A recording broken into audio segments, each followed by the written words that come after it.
You. All right, hold on. Let me greet y'all better. Good afternoon. My time is like 12, so just hitting noon. Today's the 29th. Yesterday, I was reading the Bible. Well, right now I'm fasting. Fasting for 3 days. I had a choice. I was like either fast for 7 days, but I get to play basketball, or fast for 3 days and no basketball, which was a tough decision. But I feel like 7 days is going to do more damage basketball. I'm not going to say damage, but yeah, I picked the three. So three, no basketball. Reading the word, someone pointed out to me that you can read a proverb a day. And I was like, wow. Because it's always read the Bible every day, but it's hard to really do that because it's like, where do I read? And sometimes you get off track. But I think I can stick to a proverb a day. So I'm reading that, and I found something that kind of pointed out a flaw in my way of thinking. So I got a few scriptures here.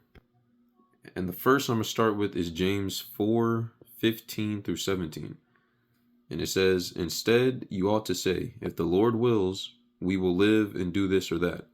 As it is, you boast in your arrogance. All such boasting is evil. So whoever knows the right thing to do and fails to do it, for him that is sin." Hey, to me, that's how I live my life. If I know something is good and I choose not to do it, to me, that's weakness. I define weakness as to be able to do something for good and then not do it. And in my mind, I hate the idea of being weak. I want to do anything I can to not be weak.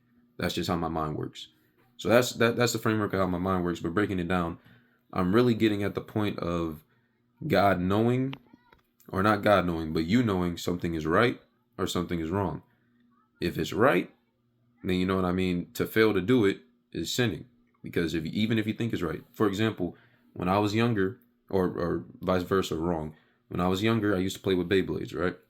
Well, in my house, my mom is a little bit stricter, and she, focuses on what might be demonic or not demonic. I mean, it's a toy. I'm just playing with a toy, right? Most people can get away with that. It's just playing with a toy. There's nothing to it. But because it was wrong in her household, and for me to do it when she wasn't paying attention, or not do it, but like to play with the toy when she wasn't paying attention, once she forgot about it being demonic and stuff like that, that was wrong because I knew it was wrong. But then I came to actually look at the show and find out the things that she was going at, so I knew it was wrong. But for a long time, at one point, I threw away the Beyblades, but then I bought them back. And then I played with them again, and I had it for a long time. I'm talking, I'm 18 now, so what? I threw away the Beyblades at like 17. So I had that for a long time. I just wasn't willing to give it up. So even though it might not be wrong, it's just a toy, right? It's just a toy. Some people can get away with that because they don't know any better. But for me, I knew it was, and my continuing to play is sinful. You get what I'm saying? Just because in my mind, I think it's wrong. Even if it might be right, if I think it's wrong and I'm still doing it, you know what I'm saying? It's a sin. So that's my framework. So knowing that, I've been blessed with a bit of wisdom, thank the Lord. I'm like, hey, you can reveal some things to me, Father, but I don't want to go seeking, if you get what I'm saying. Like, I don't want to go searching for laws, or not laws, but commands, because I don't want to get the conviction of, you might want to do this. I'm like, nah, if you bring it to my attention, all right, we got it, we cool. That's basically what they were saying. Let me say, instead, you ought to say, if the Lord wills, we will live and do this or that.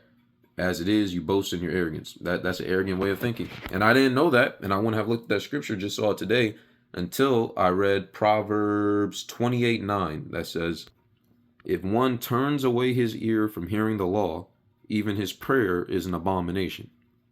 So if it says even his prayer is an abomination, clearly your actions are an abomination. You're out of order. So even his prayers are an abomination. I heard that, and it cut deep. It's conviction. Because me, all right, for example, the Dead Sea Scrolls, I think it was, right? They found a whole bunch of scrolls, or not scrolls, but the Bible. It's consistent with how the Bible is today, so that's a big historical artifact, I guess you could say, or historical piece that says the Bible we have today is accurate. Well, also in that, I think the book of Enoch and some other books that aren't in the Bible were in there. Well, me, I'm like, I don't want to read that. I don't want to read that and then have more convictions to add on and be like, was this you, God? Oh, it was? So now I got to follow this? You get what I'm saying? So I'm like, I didn't even want to read it. So that's me turning a deaf ear to the law. You get what I'm saying? So that's an abomination. It's an arrogant way of thinking. Reading what was it, James, or what I just read? Yeah, reading James is an arrogant way of thinking, and it's an abomination in my way of thinking. But it stems from that line of thinking came from, let me read. Okay, Romans 2:12 through 16. This was big. I've always focused on this one. For all who have sinned without the law will perish without the law, and all who have sinned under the law will be judged by the law. So this is speaking to the Gentiles. You get what I'm saying? People are like, what about the Gentiles who don't serve the law? How are they going to get a chance? You know what I mean? Continuing, for it is not the hearers of the law who are righteous before God, but the doers of the law who will be justified. For when Gentiles who do not have the law by nature do what the law requires, they are a law to themselves, even though they do not have the law. They show the work of the law is written on their hearts, while their conscience also bears witness, and their conflicting thoughts accuse or even excuse them on that day. According to the gospel, God judges the secret of men by Jesus Christ. I got a little lost there, but point being, how I take that, you get what I'm saying? God has a written law in everyone's heart. If you feel like it's wrong, even if it's not wrong, you don't do it, or that's sin. You get what I'm saying? So I really kept myself from, I don't want to read too much of the Bible in the law section to find something that says is bad, at least back then, right? And then now today have to think about that and it feel wrong for me. I'm good. You got that. If you bring it to my attention, you got that. One example is the Sabbath, worshiping on the Sabbath.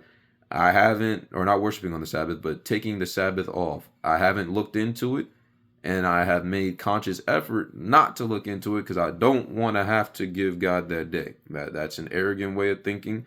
It's an abomination in my line of thinking. I don't want to have to give him a day out of the week.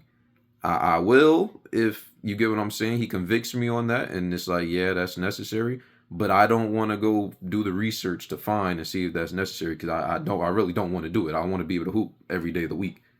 But I'm realizing I might have to look into that, or else, you get what I'm saying, not working through the right framework of thinking. Now, a big question I have is right now, and I don't have the answer to it, so I'm gonna start doing some research and looking into it. Maybe I am fasting, so I'm more focused. If I lose my focus, I might not do it, but eventually I'm gonna get around to it.